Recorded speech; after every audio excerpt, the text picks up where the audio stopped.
Discussion keeps the world turning. This is Round Table.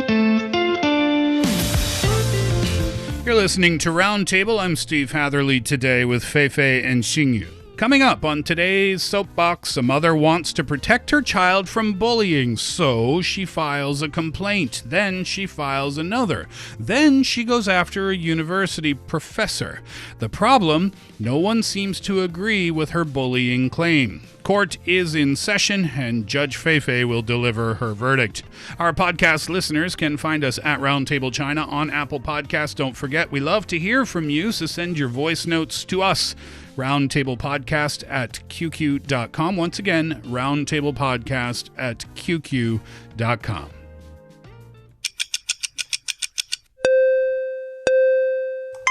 What are they going to say? Hear ye, please gather round. It's time for the Soapbox. It is indeed time for the Soapbox once again. It's our segment where we take a story from the internet that has elicited an emotional response from us in some fashion. On Friday, actually, I had my own impromptu Soapbox, but today Fei Fei takes center stage. Yeah, because it's International Children's Day. We just talked about, digital babysitting, but now another topic when it comes to parenting. So today's story centered around a professor called Shen Yifei. This is happening, right? This happened recently, right? Very recently, and very prominent when on China's internet. So this Shen Yifei, she is an associate professor at Fudan University, and she is recognized in China as a very prominent public intellectual on family relationships, marriage, gender dynamics, family education. And because of her fame, she not only published a lot of books and articles as a professor at a university, but also she held live streams on social media regularly.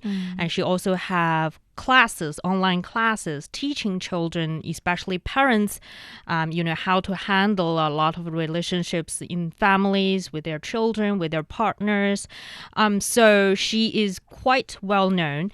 And the story surrounding this professor erupted during one of her live streams. So what happened? So, in a lot of live streams on China's social media, any, users or the public can call in to this live stream and communicate with that person directly. Okay. Like have a Q&A session. Yeah, kind of having a Q&A session. And Professor Shen's live streams also have this function.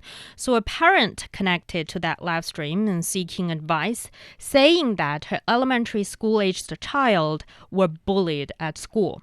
And so Professor Shen, of course, asked for a lot of details when it comes to the bullying, and she gave out 2 examples. The first one is the child had shared snacks with a classmate, but the classmate later refused to share their own snacks in return. That's example number 1. Okay. And the second example is that the child got into a verbal argument with a peer, and they resulted in some mutual pushing and shoving. And that's example number 2. Mutual pushing and shoving. Yes, and it's only also pushing and shoving. No injuries. No punches or kicks. No. And then the parent got really defensive, and she filed complaints, first of all, to the teachers, and didn't get any support from the teachers, and then to the schools, and again the school also didn't support her claims of being bullied. So the parent filed complaints to the teachers and the school didn't get any support. So I guess then the parent turned to this professor's live stream hoping to find some support there. Yes. And then this is also when Professor Shen saying that there's something wrong with your claim. She said, based on these incidents, it doesn't really constitute as bullying, but instead it's very normal and social frictions typical for children. And it's also something children need to learn in their own development to handle this kind of friction. And that got the mother Raged. Yes. Because also Professor Shen pointed out to that mother, she was operating under quote-unquote victim mentality. Uh-oh. It means it's all other people's fault. It's not my fault or my child's fault. Yes, and so she keeps escalating some minor social friction moments into assaults, into bigger issues like bullying and malicious assault. How did the parent respond to that? That is where this story got more interesting. She launched multi-tiered complaints about this professor. She first filed complaints with Fudan University, where this professor worked, and then to various government departments. Wow. For different reasons. First of all, she filed complaints saying that this professor violated her privacy. Or another example would be she neglected her teaching duties or she engaged in misconduct. Okay. And, in China, when government departments and also when the university got a complaint like this, there's an investigation. Yeah, there needs to be investigation. After a very thorough investigation, the Fudan University said they cleared Professor Shen of all charges, concluding that her comments to that mother was professional, objective, and well within the boundaries of laws and educations. And so there is no consequences coming for this professor, but it doesn't mean that there is no cost. The professor need to go through rounds of investigations and talks and discussions. I think some reports saying that this rounds of investigation dragged on for 2 months. Wow. So for 2 months, this Professor Shen needs to slow down on her daily work, on her other academic responsibilities, and also personal life. Yeah, exactly. It's totally disruptive to your normal life. Yes. But what's more coming out of these stories is about teachers from all over China coming down under Professor Shen's videos claiming they have similar experiences. Suffer the same. Yes, with a lot of parents. And the professor said she got more than 1,000 comments about frontline educators sharing very similar encounters with their parents. Some of them even suffered issues like insomnia because of this kind of unreasonable complaints coming from parents. Others say they had to turn a blind eye to a lot of student misbehavior simply to avoid similar trouble happening again. Okay, so it's not an isolated issue then. Yes, and according to a report by a magazine in China called Banyue Tan, they cited a data from a local educational bureau in southwest China, and they said between January and August in 2024, the bureau received 128 complaints targeting at teachers, and upon their investigation, they found only 7 of those reports are true, and the rest 121 were completely false.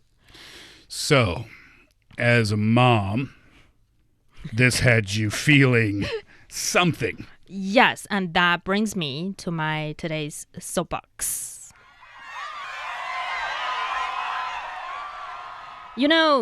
As a parent myself, I look at this storm surrounding Professor Shen, and I honestly don't see malice.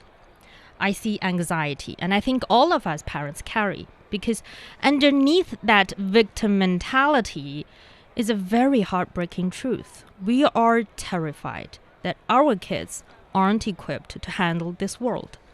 When we see their face a tiny piece of friction like a classmate not sharing a snack, we got a panic button pushed inside us. And we harbor this very deep mistrust in our children's own social skills, doubting their innate ability to navigate the natural bumps of life. Because we love them so deeply. And we try to do the impossible. We try to engineer a perfectly stress-free, friction-free universe for them. So we rush in, we overanalyze, we look for that institutional villains to fight, thinking we are the heroes protecting them. But here is the problem. A frictionless life doesn't exist. When we try to remove every obstacle, we're actually taking something away. The very experiences kids need to grow. The frustration, failure, rejection.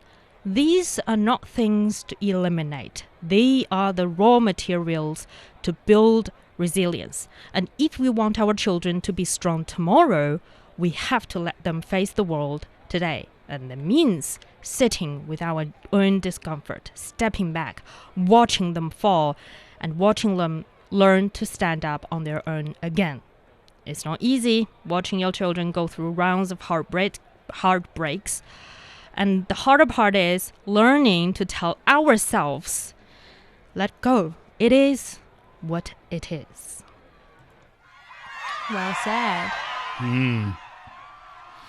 Is that easy to do? It's not. No, it's not easy at all. But I feel like it's easier for parents, to make these complaints because sometimes it's just a phone call away, to file to the Education Bureau to say that the teacher is mistreating your child and everything. But children, they cannot live in a vacuum. They have these all kinds of frictions, frustrations, like Fei Fei mentioned.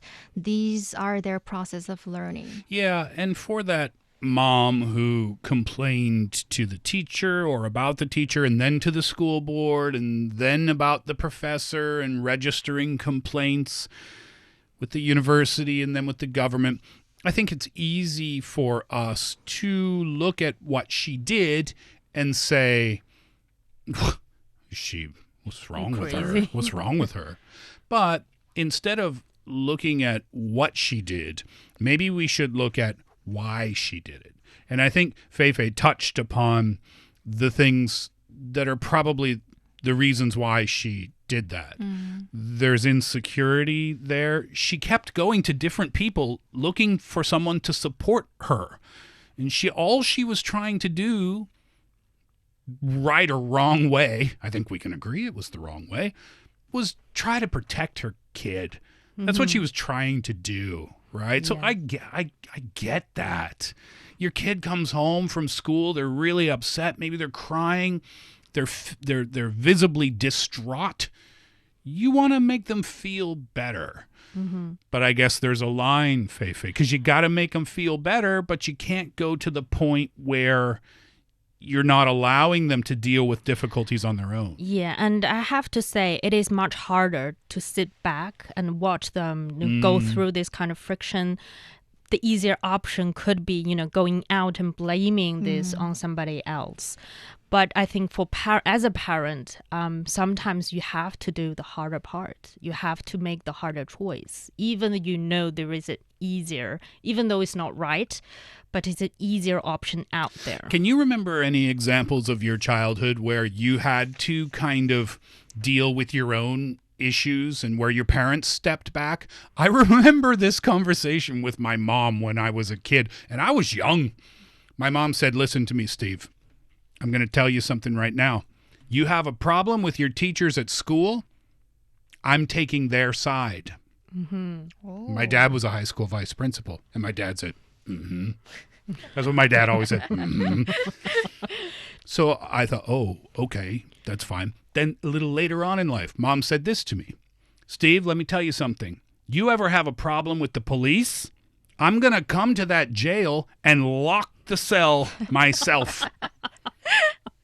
Don't come looking to me.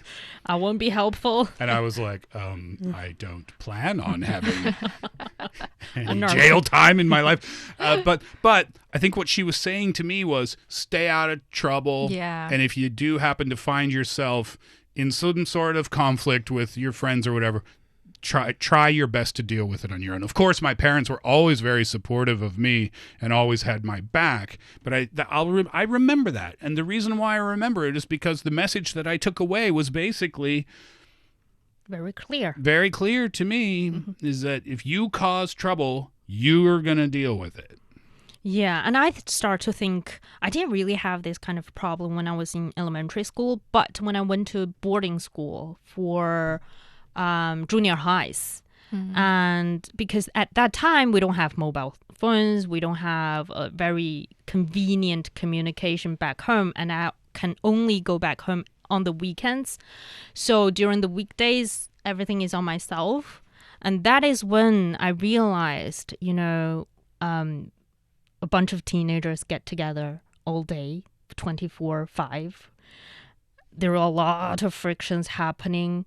And also I live with 5 other girls in the dorm, and of course there will be fights, there will be disagreements, and that is the moment I start to learn that, when you get, when you are socializing with other people, you need first of all set your own boundaries. If somebody cross that boundaries, there will be consequences, and that's my first lesson from living in a group. And the second thing is a lot of things I have to do it on myself independently, because my mom won't be there during weekdays to help me. She won't be there to make plans for me, to make any preparations, to notify me, it's the time that you clean something or you need to keep yourself, in a certain schedule, things like this. And that is a very, I think, when it comes to development, now thinking about it, is one of the fastest development that I have when I was as a smaller myself. So I think, teaching, having your kid, having that space and independence, even though, of course, I made a lot of mistakes. I crossed a lot of people out of no bad intentions. It's just because of ignorance. But I learned, there's something you shouldn't be doing again next time. Yeah, and especially for today's teachers too, I feel like they have this fear and also anxiety of being reported by these parents, and how to deal with the children as well as their parents. It's a big issue for them as well.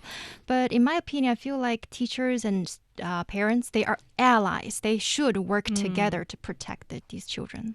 Yes. So happy Children's Day, everyone. I feel like Suddenly. don't cross any lines today, but also have fun because it's your day.